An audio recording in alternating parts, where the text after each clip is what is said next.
politician, dictator.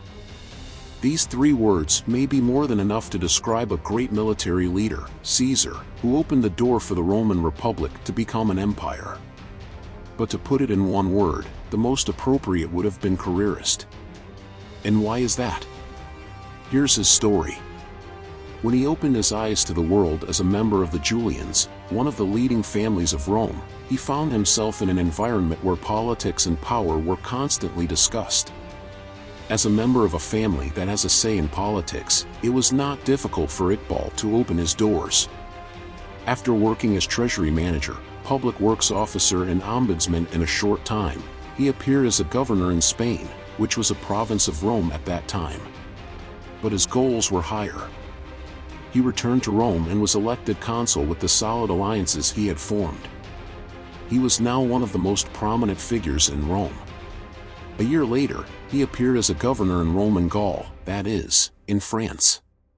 He stayed in this land for 8 years and brought almost all of today's France and Belgium under Roman rule. During this time period, he protected Rome from the incursions of the Gauls. Finding time decently between the two British expeditions, he became almost the patron of the Roman Republic. However, he thought that the growth potential of the Republican regime was too narrow for Rome.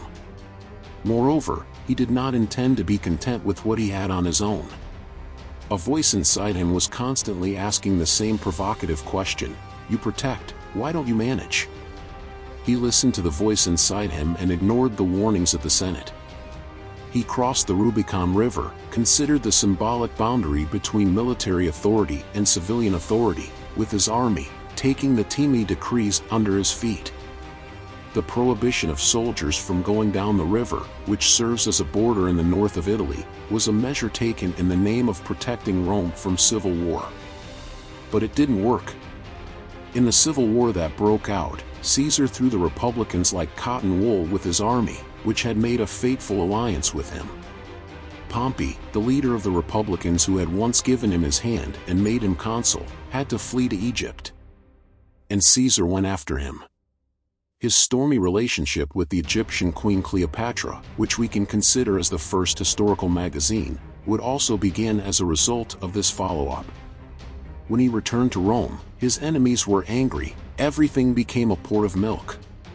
The Senate, the administrative body of the Republic, had accepted this happening.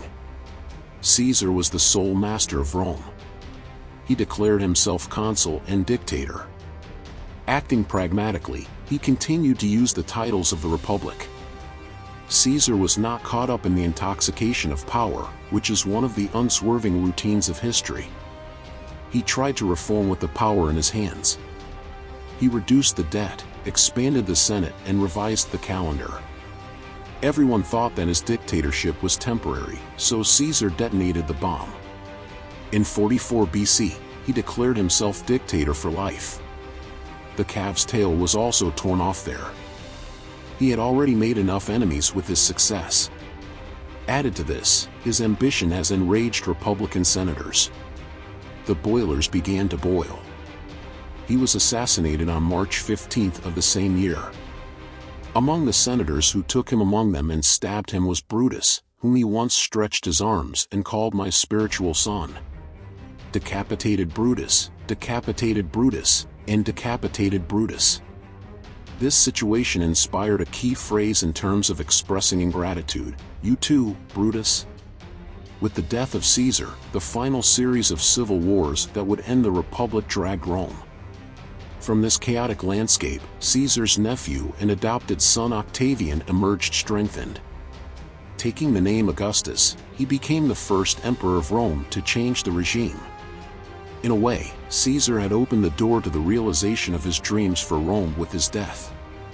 During the 120 years following his death, the empire continued to expand and took its place among the largest in history. December. Caesar proved the rightness of his life by saying shortly before his death, "I have lived long enough to give glory and the world its due." Standouts. He did not lose any battles like Alexander the Great. Although it is known that he never officially became emperor, but he was killed on the grounds that he tended in that direction. he would never forgive the wrong that was done to him.